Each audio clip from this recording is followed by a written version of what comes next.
Thanks for coming along. It's a great pleasure to have Jerry Palmer here to talk today about trench humour in World War I. Jerry's a very well-known, internationally renowned humour scholar with some significant books on humour. He's provided a handout for the seminar, so I think most of you have got that, but if you haven't, just pop your hands up and I'll bring them round. I think everybody's got them.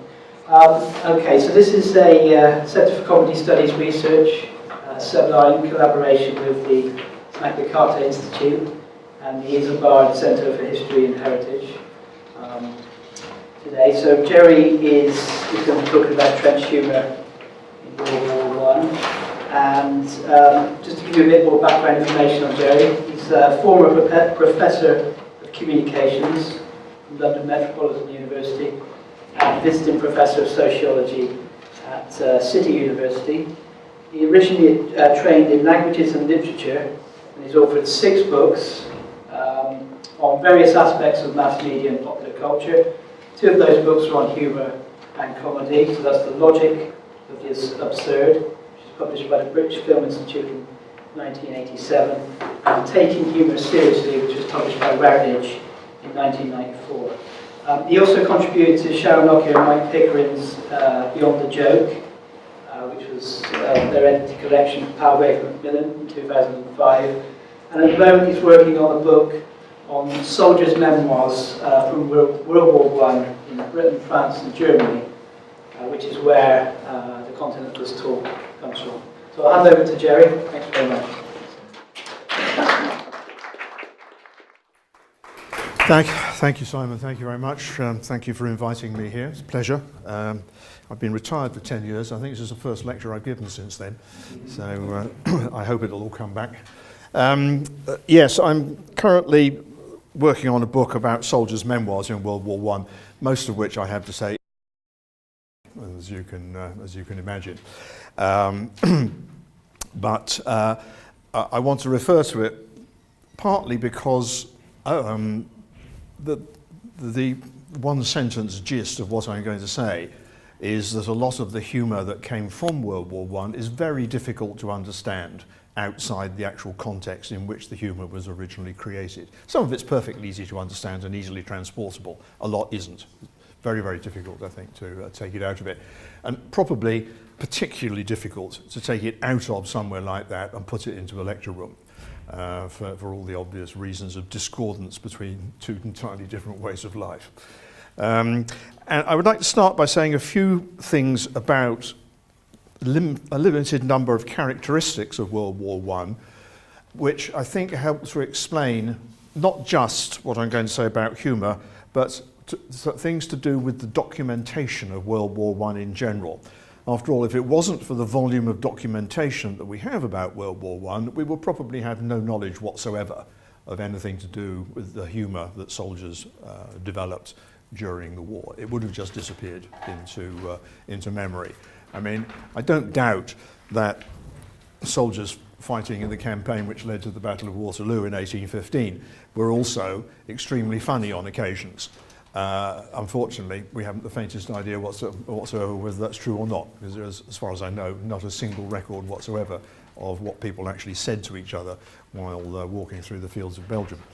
On the other hand, World War I, we have probably the most abundant documentation of any war, certainly of any war up until that date, and maybe even since. Why is this so? It's very basic sociology, basically. This is the first war in history in which, firstly, the overwhelming bulk of the soldiers fighting were not professional soldiers.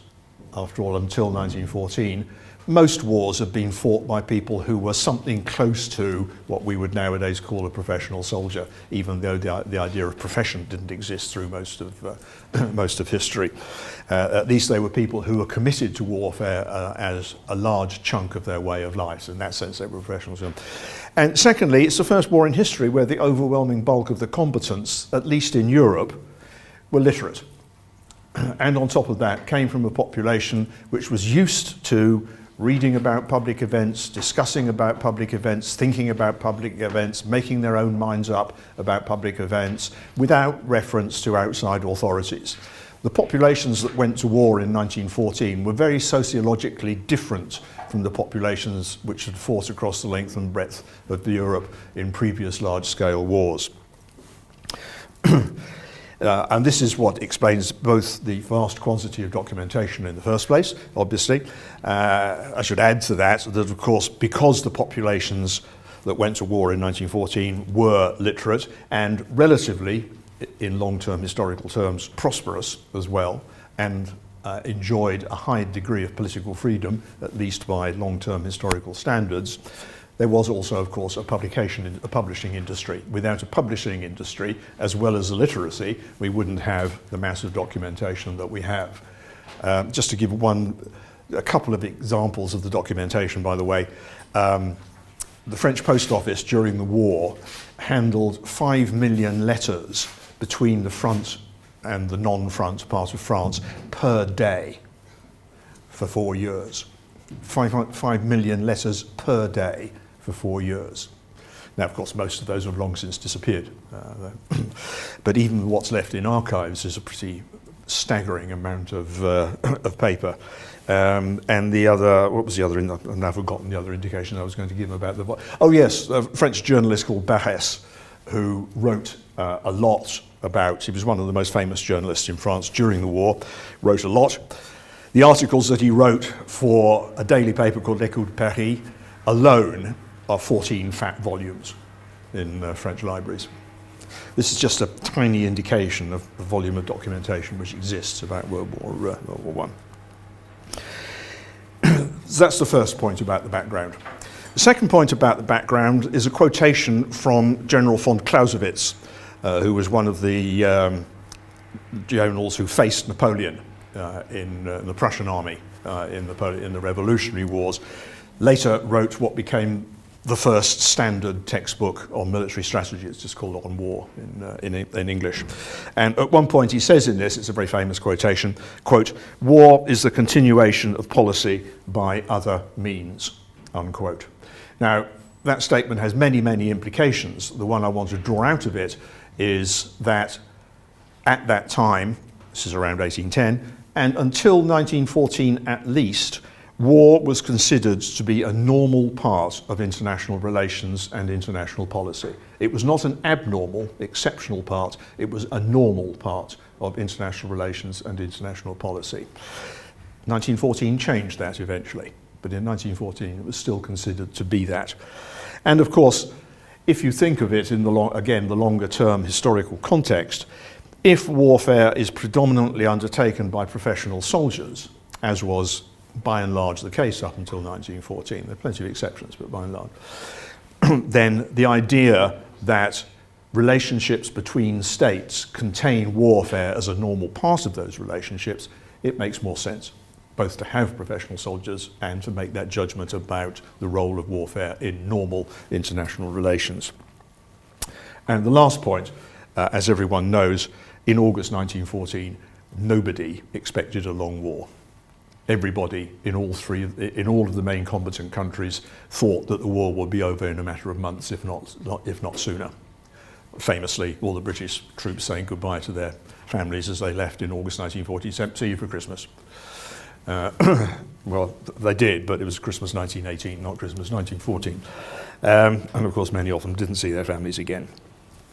That by way of background.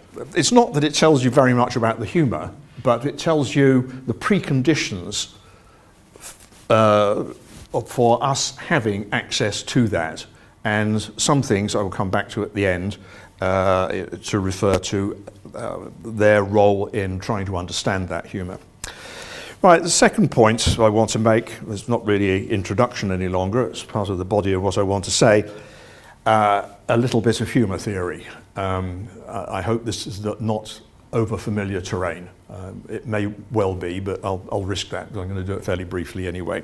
But there is one crucial point which is involved in it, without which what I'm going to say about the actual examples doesn't make a lot of sense, I think. First thing to say, of course, is that explaining why things are funny is a surefire way to kill them, as is the case with many forms of cultural criticism, but please bear with me. In trench humour in particular, there is a very crucial question, which is, are these things actually funny or not? Because a hell of a lot of the things which are told as what might be jokes, you first look at them and you think, was that a joke or wasn't it? Did people really think that was funny? Because it's often very cruel, the things which were, which could be perhaps considered to be humour in this context. We'll see plenty of those in the examples. If they are funny and are also that cruel, then there must be something in the humour which insulates the pleasure of the humour from the shock at cruelty. There must be some kind of little insulation mechanism involved in there somehow. And I think that as soon as you pay attention to any of the fundamental elements of the theory of humour, it's obvious why and what it is. I think virtually all theories of humour insist on the role of something which is now usually called incongruity in the semiotic structure of humour. In Freud's text, it's called the mixture of sense and nonsense. I called it the balance between plausibility and implausibility in what I wrote about humour. Most psychologists talk about cognitive incongruity, or sometimes cognitive and affective incongruity together.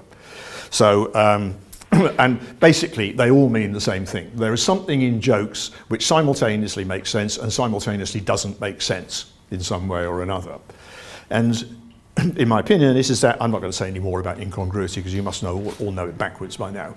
But in my opinion, it is that element of incongruity which creates what I've called the insulating factor, which enables things which under other circumstances, or said in a slightly different way, would not be funny at all. There would be something profoundly unfunny. But there's something which insulates the possibility of taking pleasure, comic pleasure, from these things, from the alternative possibilities that arise when the humour is first created.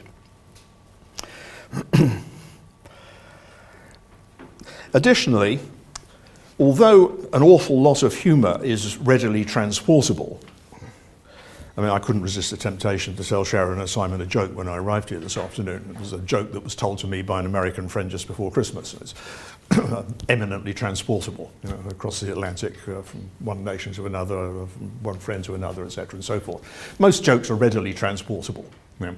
But there is an awful lot of humour which is not transportable, which arises absolutely directly from a particular situation. And these situations are often very, very fragile, very difficult to understand from the outside, and completely enunciation sensitive. And I think one of the things about trench humour is that a lot of it is very, very context sensitive indeed. And I'll come back to that in the question of examples. But it's a general point about humour, that although there is a lot of humour which is eminently transportable, there's an awful lot which isn't as well.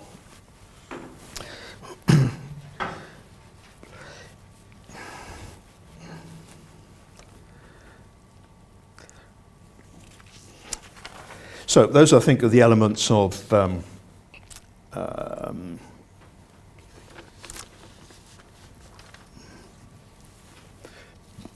sorry, I've got lost in my notes. I told you it was a long time since I'd done it. Yeah, those are the elements of human theory which I think are significant for this particular set of examples. So let's turn to the examples. They're all except the last one, which I'll have to busk for you. On the handout. Here's the first one. This is a cartoon which appeared during the war. I've actually forgotten the name of the magazine that published this guy now. He was a very famous cartoonist at the time, although his fame declined quite rapidly after 1918. He was a captain in the infantry himself, His name was Bruce Bairnsfather. If you Google that, you'll find a ton of stuff and plenty of examples of his cartoons. They're mostly uploaded to the net now. And this was one which was the cover of his first and vastly successful set of cartoons, which was published in a small book form during the war.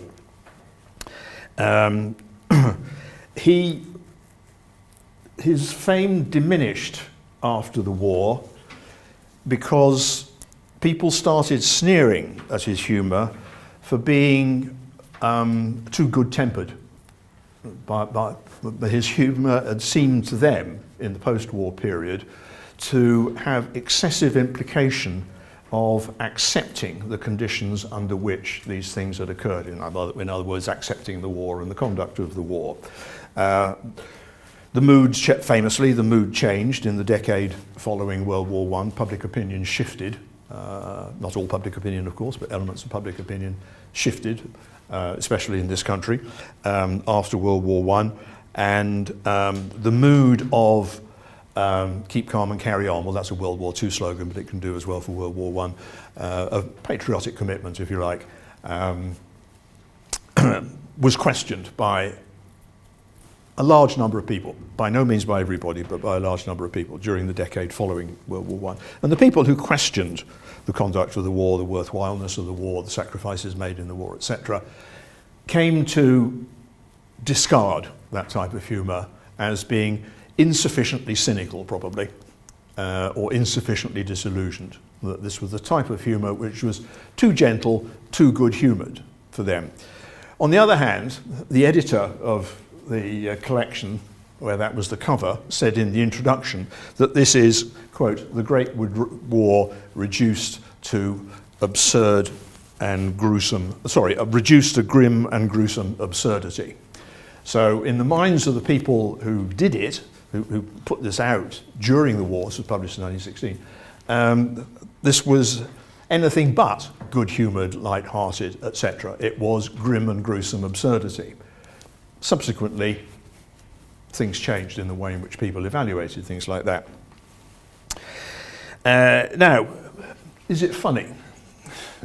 Well, people at the time thought it was very funny, including there's plenty of evidence of soldiers sitting in the trenches or near the trenches laughing over these things. Edmund Blunden talks about it in his memoirs, Undertones of War. And the sales figures and the way in which it was distributed around the British Army in France and Flanders at the time, eminent proof of the fact that he was very popular. And I can't see why he wouldn't have been popular if he wasn't funny, because there's nothing else there apart from potential humour, it seems to me. Is it funny? Well, when I first looked at it, I thought, I'm not sure about that.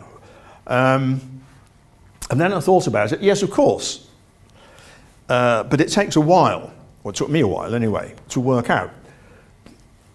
That's the caption, by the way, the original caption, not something I've invented for the cartoon. Clearly, the other guy has just said something. And this is this guy's reply to whatever the other person has said. What has the other person just said? Probably something like, I don't think much of this, or I wish I was somewhere else.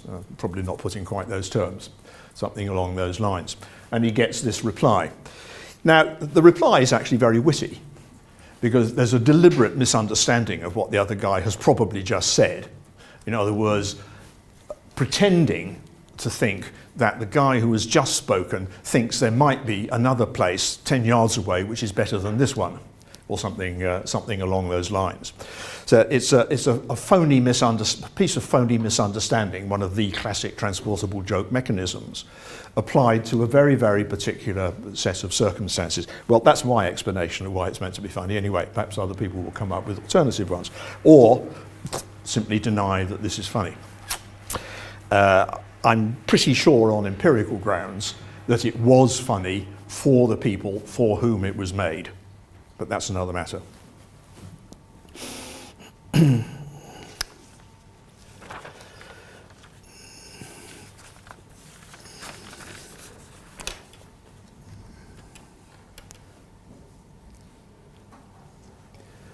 I would just add that the elements of incongruity which I've referred to are probably more readily comprehensible if you have shared that set of circumstances than if you haven't. There, of course, I'm guessing. Second example. I'm sorry about the reproduction. This is a German postcard. It was the German army printed tens of thousands of these postcards. So did the French army. I'm not sure whether the British did or not.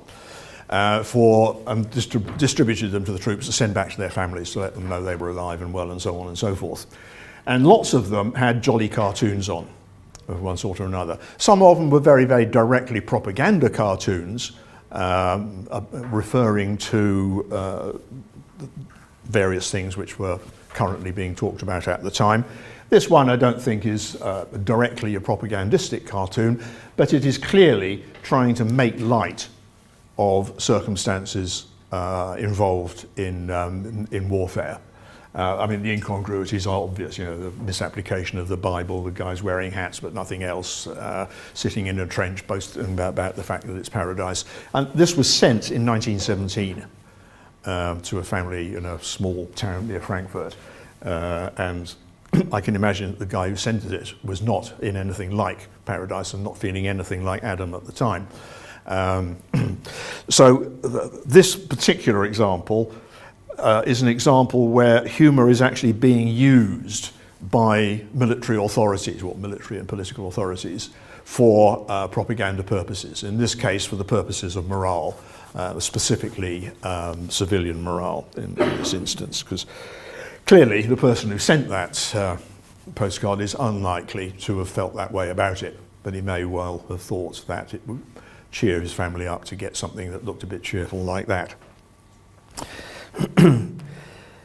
I think that both that joke and the previous one are indeed relatively good-humoured jokes. They're good-humoured jokes in the sense that implied in them is an acceptance of the circumstances under which the joke was made. Drawing the cartoon, laughing at the cartoon, choosing that postcard to send to your family, scribbling a little message on the back, sending it to your family, etc.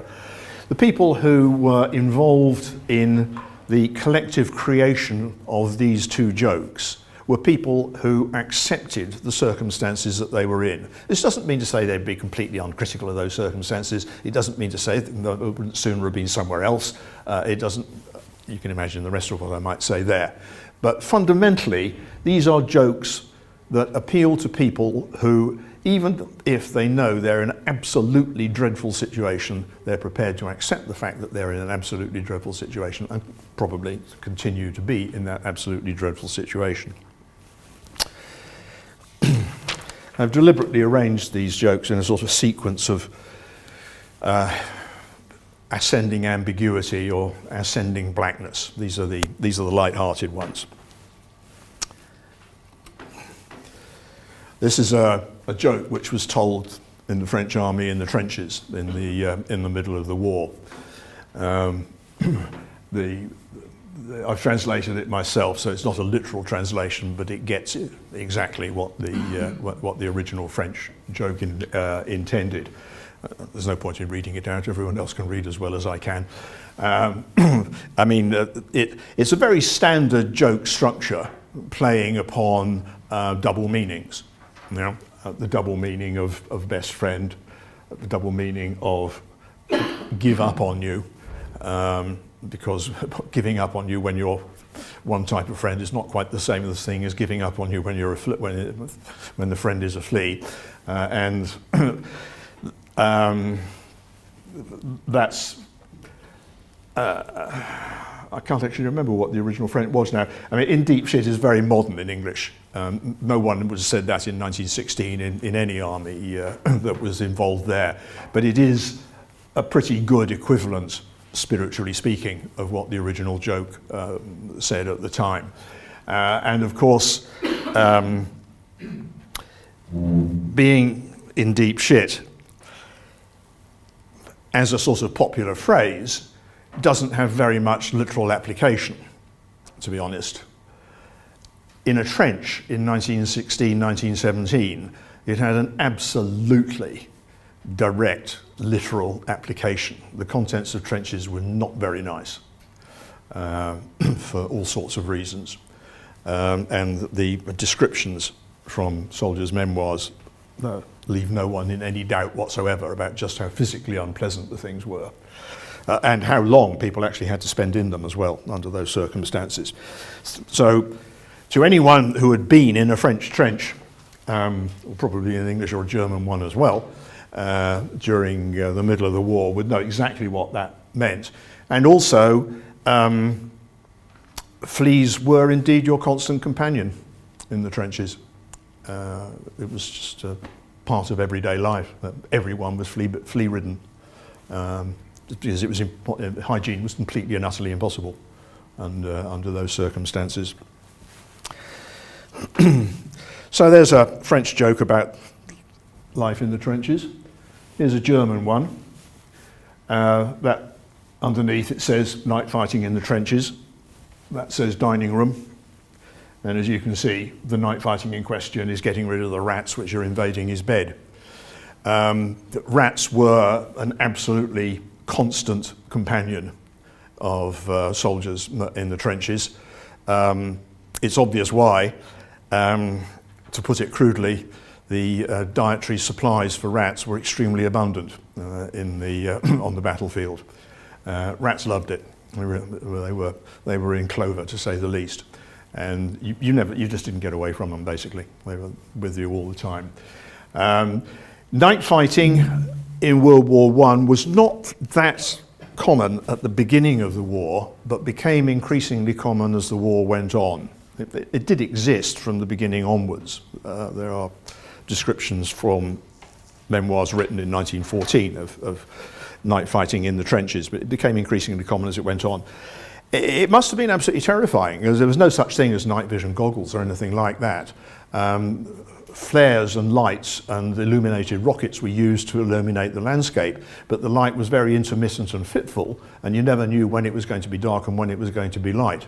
I think it must have been absolutely terrifying, night fighting under those circumstances. I mean, now the American Army famously conducts most of its operations at night, because they're all equipped with night vision equipment. They prefer to fight during the night to fighting during the day. That was not the case 100 years ago.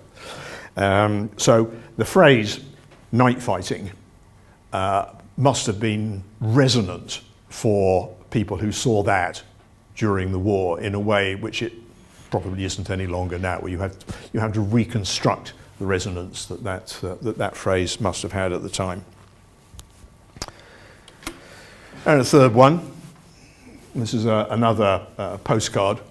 Actually, I'm not sure whether this is a postcard. This might have been a cartoon, in a published cartoon. It wasn't clear from the people who sent it to me, didn't make it quite clear. Literally, group photograph for back home, smile please. It doesn't actually say smile please, it's the German equivalent of smile please. And of course, well, you can see what the joke is. The smile is not exactly visible to the people at home. Again, I mean, poison gas on the battlefield was an innovation during World War I. And especially at the beginning, it was absolutely terrifying because there wasn't any protective equipment in the early days. And you were as likely to gas your own troops as you were to gas the enemy, because the wind would suddenly change. And suddenly you get your own back, so to speak. So it was absolutely. Later, the protective equipment became much more effective, and terror of gas attacks somewhat diminished. But especially in the middle of the war, it must have been truly terrifying, and one can imagine that would resonate in ways that nowadays is more difficult to reconstruct. Now, I think all of these three jokes are much blacker than the first two. Why? What makes them blacker? What makes them blacker is that even though they are funny because of the incongruities I've pointed out, nonetheless, they all refer to very real threats which must have been felt in your guts at the time by anybody who went through those experiences. And the reference to the threats is not got rid of in those cartoons. The reference to the threats is maintained as a condition of the humour. The reference to the threats is part of the incongruity which gives the humorous pleasure. The threats are not nullified, they're absolutely maintained. At the same time, if you find them funny, if we find them funny, if the original audiences for them found them funny, presumably there is some insulation mechanism which makes it possible to enjoy these things despite the fact that they are a direct reference to an absolutely awful daily threat.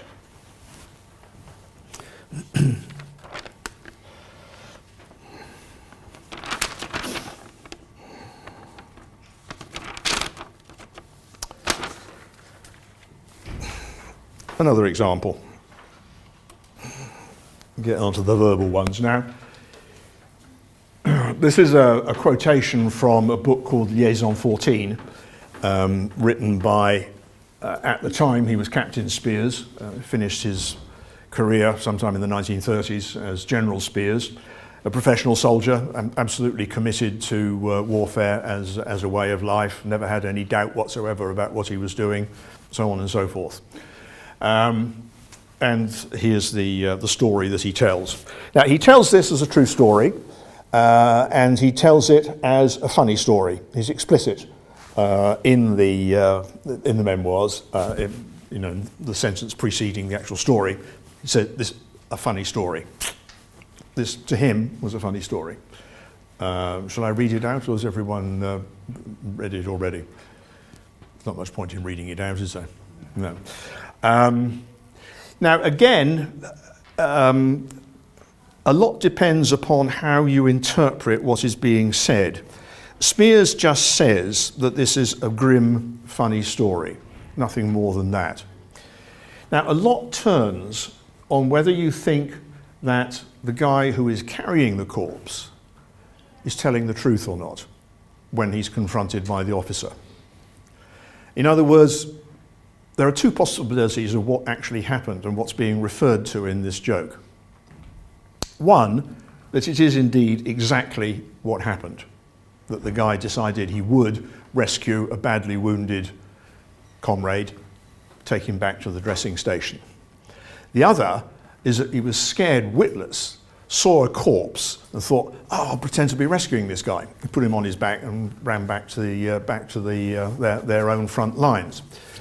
For those of you who remember Trevor Griffith's play Comedians, there's actually a joke in that which has exactly the same rhetorical structure. It's about the gamekeeper who catches a poacher with a deer on his back and confronts him and says, "I got you at last." And the guy says, "What do you mean, got me?" I said, "What are you doing with that deer on your back?" And he goes, "Hey, get off, get off." Now, in the Trevor Griffiths thing well, Trevor Griffiths makes good political points about that style of humour, which is another matter which takes us way beyond the context of today. But it's not much doubt that it is, at least in a minimal sense, a funny story. Here, a lot depends on what you think is going on. If this is someone who is enjoying narrating an ingenious attempt to avoid being killed on the battlefield, it's one thing.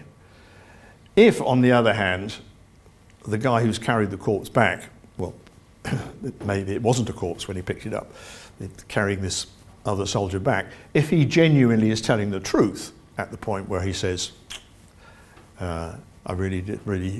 really told me it was his leg that had been shot off, not his head, then things rather change their meaning. I'm not sure that one is any less or more black than the other, but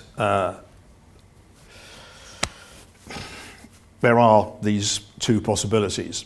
And I think one of the reasons why it is relatively transportable is because it has the same rhetorical structure as many other jokes as well, about mistakes which may or may not be honest mistakes.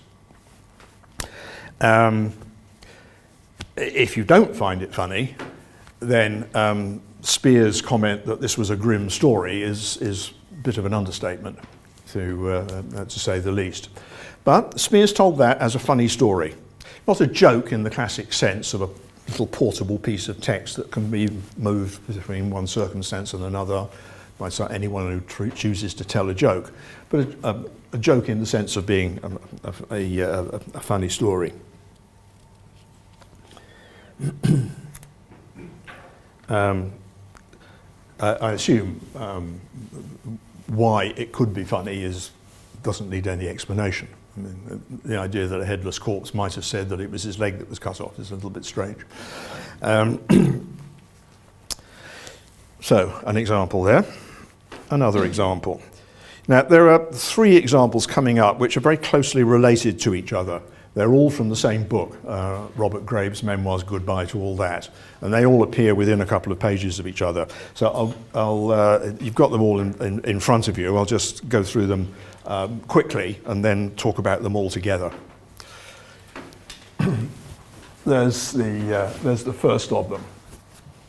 So Graves was a captain, so when he says the men, he means the men under his command in his regiment. They're pessimistic, but they're cheerful. They talk about getting a cushy one, which apparently was originally World War slang for a minor injury, which would get you out of fighting, but wouldn't actually be life-changing, let alone life-threatening. And we'll get them back to Blighty. Blighty apparently is a Hindustani word for home, which I must admit I didn't know until then. Anyway, so his batman, Fry, starts telling him stories about men who wanted a cushy one. There's no point in me reading it out again, is there? This is the first one. Both the stories have the same structure. A guy who deliberately goes out to get a minor wound and by mistake actually gets shot dead instead. Here's the second one. This guy actually succeeds in getting a couple of fingers shot off, which he thinks is a rather good deal under the circumstances, and then forgets about the other risks that there are in the environment he's in at the time. The point for us, of course, is the guy who's telling Graves that story thought it was very funny, and all the guys who were there at the time and saw this happen thought it was extremely funny. You don't get much blacker than that, I don't think, really. Why is it funny? Well, it's very, very similar to things like Tom and Jerry, that you get a kind of immediate and symmetrical reversal of intention through effect. Somebody does something with some clear intention. The intention not only goes wrong, but is symmetrically, immediately, totally reversed. And that's exactly what's happened here. It's the same way as, Tom gets a stick of dynamite and tries to put it under Jerry, but Jerry kicks it under Tom and then it goes off, or something like that. It's the same kind of joke in its rhetorical structure. I'd call that a symmetrical reversal, for want of a better phrase. And both of these stories, which come one after the other in Graves's text, have exactly the same rhetorical structure, this immediate symmetrical reversal of intention through result. I'm not saying you have to see it funny. I'm not saying you have to see it as emotionally the equivalent of Tom and Jerry, but I think that those guys did. They actually saw that as something like the emotional equivalent of a Tom and Jerry gag. Well, Tom and Jerry didn't exist at the time, of course, but anyway. Here's the third Graves example. This is different. This one, Graves doesn't think is funny, but he notes that the other guys do think it's funny.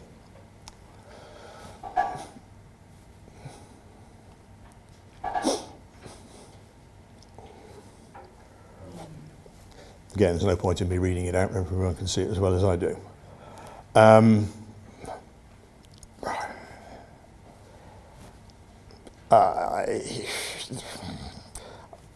I'm fairly hard-boiled in my humour, but that's around the limit of what I can manage to find funny, to be honest. it looks as though it's around the limits of what Graves finds funny as well. He goes on to tell another story, which is roughly similar to that, but where the corpse is basically in small pieces, bits of him smeared against the wall and things like that. And he notes that even these guys can't find that funny. So he's talking about the limits of what even people under these circumstances were able to find funny. But this, he recognises that the guys under his command do find it funny. And I think probably the previous examples, he shares the humour shown by the guy who told him the story, his Batman.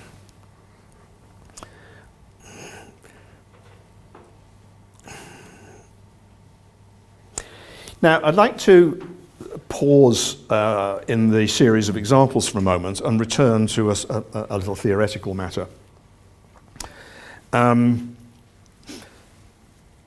These jokes, these last three jokes, their transportability is pretty limited.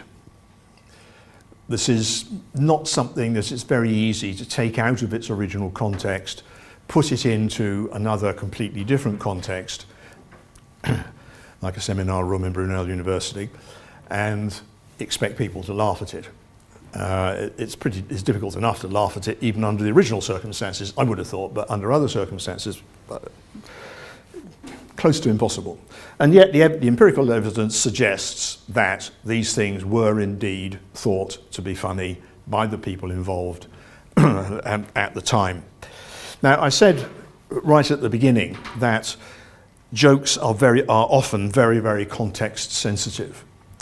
That although there are a vast quantity of transportable jokes or transportable stories which can be taken from one context to another and still preserve at least some elements of their original funniness, there are others which survive, probably don't survive that transition or only survive it with difficulty and under particular circumstances and so on. And I think that these are examples of this, that it's very, very difficult to understand in any other than the most remote and theoretical terms, like in the light of reception theory, for example. It's very difficult to understand what is funny. I mean, it's easy to give a logical explanation, the one that I did about symmetrical reversal and the fact that rhetorical structure is similar to a lot of fast gags like Tom and Jerry and so on. But that explanation has, I think, a kind of minimal, rational, logical truth about it, but it doesn't tell you very much about the affective element of the joke and the circumstances in question. So, very, very difficult to move stories like this out of their original context. But all three of them, the empirical evidence says they were funny to these people at that time. Here's another one. This is taken from a French cavalry officer called Henri Desque. Well, it wasn't his name, but that's the name he used when he published. Who was not a frontline soldier. He was a staff officer, but his job at least during the first year or so of the war, he was always very close to the front lines, immediately behind them. He was a kind of liaison officer, so he was constantly buzzing backwards and forwards between different units, carrying information about what was going on in one place to what was going on in the next place. You've got to remember this is pre-radio, and although telephones were used in World War I, it was very difficult in the mobile circumstances of the beginning months of the war to use any kind of communication other than simply carrying messages. And an awful lot of soldiers were actually employed as message carriers during the first year or so of the war, and that was one of the things that he did. And the other thing which he was regularly told to do was go and supervise the burial of all the corpses that were left behind on the battlefield as the battlefield moved on. So here, this is just after the turning point in the Battle of the Marne, when the Germans have suddenly started to retreat rather precipitously. The French army has got them badly cornered and they run for it. It was probably the turning point of the war. That was actually the point at which the Germans lost the war. But anyway, so he's there with the policeman in a vegetable garden attached to a small house in a small French village where the fighting has just taken place the day or 2 days before. And he finds a German soldier who has been killed with a bayonet. Well, I won't repeat what he says, it's there anyway. And the house and the garden belonged to an old lady who had stayed in the house during days of absolutely ferocious fighting, including heavy artillery fire. She had a good deep cellar, and she'd just gone down into the cellar with a supply of food and waited for the fighting to finish. Plenty of people did, apparently. And as she comes out, and when Henri Destre says to the military policeman he's with, yeah, we'll bury this guy over there, the old lady says, no, please, do you mind putting him over there where the beans are? And he's a bit puzzled by this. And then she explains. She has immediately understood that a dead German makes good compost, and this will compensate for the fact that they've lost their dung heap and all their animals and so on. I'm not even sure that Destre finds it funny. He records it as a true story. He records it in a rather detached tone of voice, as you can see. There's no sort of emotional commitment to the circumstances. He doesn't show any shock other than saying that she made a ferocious request. He just seems to accept it as something, the kind of bizarre things that happens under these sorts of circumstances. Did he find it funny? I haven't the faintest idea whether he actually found it funny or not. He doesn't say whether he did or not. From his detached tone of voice and slightly ironical phrasing, maybe, but he doesn't say this was a funny story. She certainly doesn't think it's funny. She's absolutely dead serious about it. Pardon the phrase. Is it funny to us? I haven't the faintest idea. You tell me. It has elements of incongruity about it, to say the least. The immediacy of connection between corpse and compost is not something that occurs to most people. Not that fast, anyway. Yeah? I mean, rationally, we all know that when you die, you re-enter the food chain. But thinking of it in quite such crude and direct terms is not, I think, a common feature of civilized discourse, at least not in the circles I move in. And also, I mean, clearly, she suddenly realizes that having to explain is a little bit embarrassing. If you look at what she says, she doesn't actually directly say, I want to turn this man into compost.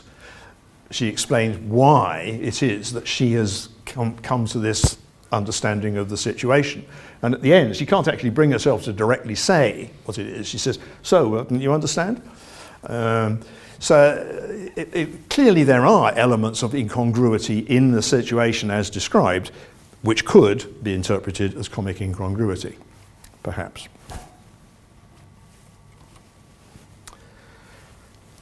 This is from Edmund Blunden, Undertones of War.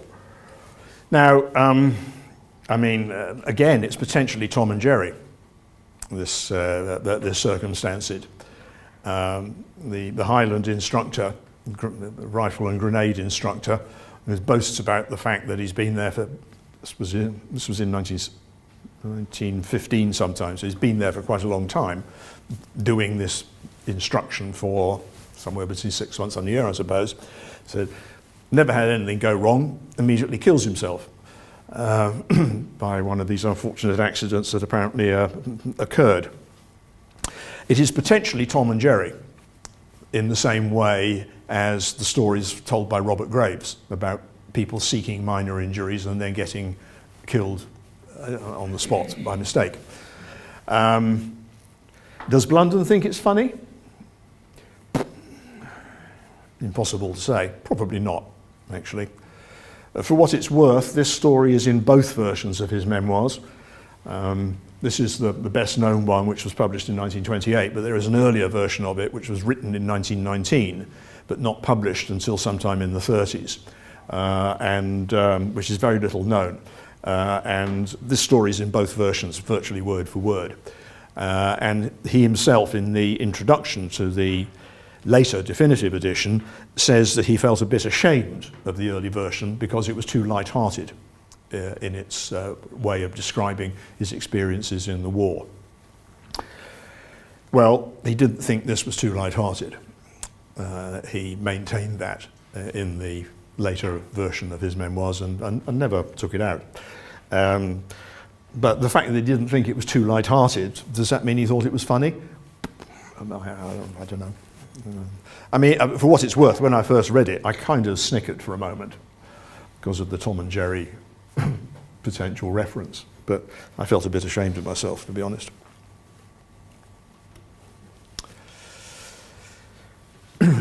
This is an author who is very little known in this country, but is very famous in France. He wrote 5 volumes of memoirs. It's 1,000 pages altogether, also.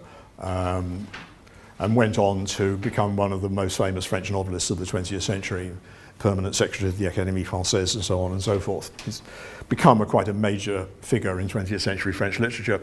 But he was straight out of university when he went to the trenches in 1914, and totally unknown. Made his name with this first volume called Sous Verdun. Here's a chunk from it. Now, it's the same kind of thing as has been in the previous examples that I've used. An unexpected accident. It's not exactly an accident because clearly this is a German show which is aimed at them, but unexpected consequences of a set of circumstances which they turn out not to have fully understood, etc. It's a direct quote from one of the soldiers he was commanding. Genevois was a lieutenant in the infantry. This is one of the privates in his section talking about this. Now, he clearly is puzzled rather than amused by what goes on. I mean, it's written in very colloquial French, and on top of that, imitating a dialect as well. But I don't think it's my translation. I don't think it's inaccurate in terms of the effective impact of the way in which this soldier narrates the event in question. He's puzzled rather than amused by it. One could be amused by it, I suppose, in the same way as the story from London, the Highland Sergeant Major giving grenade instruction. Genevois doesn't say it's funny. The guy who's narrating it doesn't say it's funny. But it is pretty similar as an event to the other things which have been narrated and which empirical evidence shows were considered funny by the people who were involved at the time. What's the difference? Somehow the insulation has gone. There's something which isn't, the incongruity, if it is such, isn't quite right emotionally to insulate the terribleness of the event insulate the pleasure, the potential pleasure, comic pleasure of the event from the terribleness of the event. Oh, I did remember to put this on. This is the one I said I'd forgotten. Sorry, it was there anyway. Well, and this is my last example. Actually, let me say a few other things first before I get on to that. So, by way of conclusion, I've been talking for longer than I should, I apologise. What do we make of these examples? Well, firstly, I hope that my use of classic humour theory shows that theory is indeed capable of providing elements of an explanation of the circumstances that we're talking about, particularly the relationship between incongruity and, well, to use the linguistic term, the context of enunciation, the context of utterance, I beg your pardon. In other words, the context in which the joke is originally told. Secondly, to go back to what I said about the generalities of the war, about the war, well, obviously the fact that we have these records in front of us is down to the history of the documentation of the war, as I said right at the beginning. Without that, we simply wouldn't have access to these things. That's obvious. Why does the documentation exist? Well, the documentation exists for countless different reasons. All I talked about was the sociological conditions which made that documentation possible. That's not to explain why it actually happened. In the case of the jolly German postcards, clearly this was military political authorities trying to use humour as a way of protecting both military and civilian morale. Protecting civilian morale by helping civilians to ignore the reality of what was going on at the front, protecting soldiers' morale by helping them to protect their families from knowing what was going on at the front. This is a well-known aspect of World War I. Many soldiers deliberately lied to their families about what life was like in combat, in the trenches, at the front, etc. and so forth. Not all did, some were quite astonishingly frank, but it's very common, it's very, very well attested that many of them simply lied. And many of them, when they went home afterwards and then tried to tell the truth, found that they simply weren't believed, that nobody would believe that these things were happening like that. Genevois, this guy, his letters to his father are brief, cheerful, etc. and so forth. His letters to his previous thesis supervisor at the École Normale are anything but. That's what he used as the raw material for his memoirs. And they are astonishingly frank in his descriptions of what is happening on a day-by-day basis to him and his men. So the documentation exists for as many reasons as there are motives for writing. It's impossible to generalize about it. This is just an enormous variety. But one I think is key, and that is that until 1914, well, until the war, there was very little historical record of what professional soldiers thought and felt, or soldiers thought and felt about being in combat. There are two fairly famous French memoirs from the 19th century, one by a sergeant who came back from Moscow, amazingly, in the Grand Army after the defeat at Borodino and so on. And the other is by one of Napoleon's generals who not only survived but went on and served the French army for another 40 years after Napoleon was finished. Neither of them are held in very great esteem by historians. They're both regarded as fundamentally a packet of lies from beginning to end. What you get from the middle of World War I onwards is people insisting on telling their version of the reality of war. These documents were even called something different in both French and German, although not in English. In English they were just called war memoirs or war books or something like that. But in France from 1916 onwards they were called witness statements, témoignages. And this phrase really was reserved for people who had been at the front and written about what they experienced at the front. And there's a similar one in German, Kriegserlebnisse and Kriegserinnerungen, as opposed to general books about the war. So people realized at a very, very early stage that this literature was something new and something special. And a lot of the, as you've seen, a lot of the evidence of humour comes out of exactly that. It comes out of people wanting to tell the truth about what it was like under those circumstances, and in particular, therefore, of course, wanting, insofar as possible, to share what those experiences, what that life was like. I underline insofar as possible. Lastly, the trying to understand these things in the context in which they were actually originally made, the context of utterance, as linguists call it. I don't know I can really say very much other than to assert that, in my opinion, there must be some connection between the experience of that context of utterance and what you were able to find funny and portray as funny to somebody else. Now, of course, we are experiencing these things at second or third hand. Well, probably fourth time in your case, since it's, it's come from the original circumstance, the story told by somebody to somebody in the trenches, then written down and published, then read by me, and then, so there's a the Chinese whispers risk is fairly intense.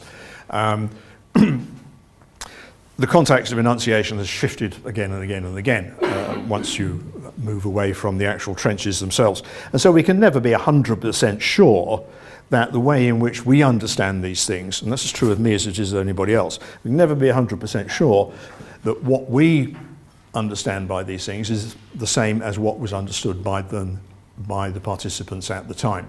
In some cases, the participants present empirical evidence, usually in the form of saying, this is funny. Other times, it's just obvious, like the flea joke, for example. But you can never really be sure. And here's my last example. This is from the 5th volume of Genevois' Memoirs, Les Éparges.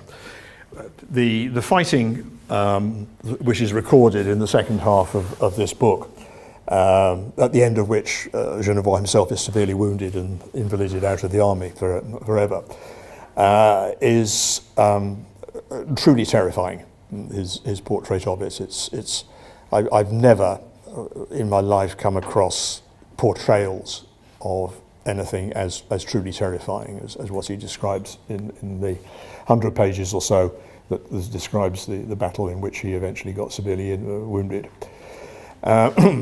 This is a moment in it, and it was by everyone's account, historians' account, among the nastiest fighting that ever occurred in the whole of World War I, the fighting between the French and German army at this place called Les Éparges, which is a hill near Verdun. So one of these guys, a guy called Bocco, had been sitting up on the trench wall. This is in the middle of an artillery duel, by the way. But he'd gone up to sit on the trench wall with his camera to try and get photographs of explosions, which he thought he could sell to French newspapers. And suddenly a shell explodes right beside him. And somehow he's completely unscathed. But he comes back visibly scared, witless. He holds up half a rifle, which has been, the explosion has twisted, the barrel of the rifle is a kind of corkscrew shape. And he said, showing us this, a shell falls, Wrexham, another one, Wrexham. So I said to myself, poor Bocco, you're stuffed. And what's the reaction? They all laugh. Now, I think we have to trust Genevois that this made them laugh. Why does it make them? This guy has just been hit by an artillery shell, well, not quite hit by an artillery shell. Yeah? The artillery shell has just missed them by 10 yards or so. Yeah? And they laugh. Well, there is an incongruity there. He's just said, you're stuffed. Well, obviously he wasn't. He's there. He's survived. So he obviously wasn't stuffed. It was actually a false prediction. So it has the same element of incongruity as the Graves stories. That it's a complete reversal of intention by result. Well, not by intention, but reversal of one result by another result in this instance. So maybe it's just the fact that he's made this prediction, and being able to tell them that he's made this prediction proves that the prediction was wrong. So I mean, there is a sort of logical incongruity structure in that, and maybe that's what made them laugh. When I read that, I didn't laugh. I don't know whether I would ever be able to laugh at that under any circumstances. But they did. And what does he do? He calms down, sits down and says, oh, I've got some good pictures anyway. And then talks about which magazines he's going to try and sell them to. Incidentally, it was illegal to have a camera in the front lines and to sell the pictures to magazines. But many people did. In France, in all three countries, actually. Well, virtually an end. People often say that under these circumstances, humour is a kind of compensation, or a a way of making light of something which is terribly threatening in order to cope with this terribly threatening. It's a coping mechanism or a compensation or something like that. I guess there's some kind of formal psychological theory in that. I'm no psychologist, so I don't know. For what it's worth, the only theory which I have come across, which to me makes some sort of sense of these things, is in Freud. Now, it's not in Freud's very famous book about jokes. It's in a paper that he wrote 10 years later. It's a conference paper. It's in the standard edition, but it's not well known. A very short paper in which he says that he's changed his mind about the psychological structure of humour. He's changed his mind since writing jokes in their relation to the unconscious. In jokes in relation to the unconscious, he stresses the pleasure that derives from subverting the conscious controls which suppress the unconscious. This is, in a nutshell, Freud's theory of how jokes work in jokes and their relation to the unconscious. And he says he doesn't think that's true because there are types of jokes which reveal a completely different psychological mechanism. And the joke that he tells to illustrate it is a joke about a criminal who's been condemned to death and is being taken out to be hung on a Monday morning, at dawn on a Monday morning. And he looks up, brilliant blue sky, and he turns to the guards and says, "Oh, the week's beginning nicely, isn't it?" And that is actually a literal example of what the Germans call gallows humour, which is their equivalent of our phrase black humour. And Freud says, well, there are two ways of interpreting this joke, of course. One is that the guy is so thick that he doesn't see the connection between the two things. In that case, it would be a joke about extreme stupidity. The other interpretation, which is Freud's interpretation, is that the guy is asserting his ability to make life of even the most extreme circumstances that it's possible to imagine. You can even make a joke out of your own death. And he goes on to say that this is proof that under certain circumstances, humour is a mechanism of what he calls the superego, the bit of consciousness which tries to control other bits of what is going on in consciousness. I find that an appealing way of understanding the types of examples which I've talked about today. There we go, that's it.